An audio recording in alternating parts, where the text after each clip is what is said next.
ఈ స్వేచ్ఛ ఒక పార్టీదో ఒక నాయకుడిదో కాదు, అందరికీ స్వాతంత్ర దినోత్సవ శుభాకాంక్షలు. ఇది కేవలం ఒక రోజు జెండా ఎగరేసే పండుగ కాదు, భారతీయుడిగా పుట్టినందుకు గర్వపడే పండుగ. ఈ రోజు పీలుస్తున్న వాయు స్వేచ్ఛ ఊరికి రాలేదు.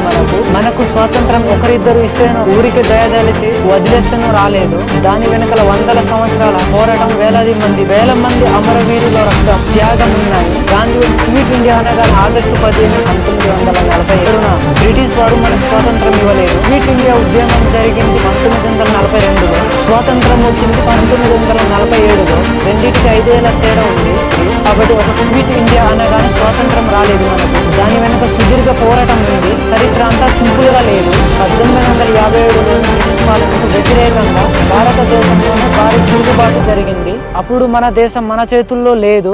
ఈస్ట్ ఇండియా కంపెనీ బానిస సంఖ్యలను మోసింది. భారత మాత మన రాజ్యాలను ఆక్రమించారు. మన ప్రజలపై పన్ను భారం వేశారు. సైనికుల పట్ల వివక్ష చూపించారు. ఆ బానిస సంఖ్యలు తలవంచని భారతీయుల ఆగ్రహం తిరుగుబాటు మారింది.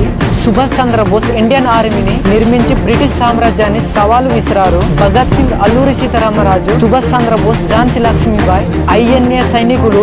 1857 తిరుగుబాటు, 1946 సైనిక తిరుగుబాటు. తర్వాత బ్రిటిష్ వారికి ఒకటి అర్థమైంది, ఇక వాళ్ళు ఈ దేశాన్ని పాలించలేరు అని 1947 జూలై 18న British parliament Indian independence act ఆమోదించింది. అదే చట్ట ప్రకారం 1947 ఆగస్టు 15న భారతదేశ స్వాతంత్ర దేశంగా అవతరించింది.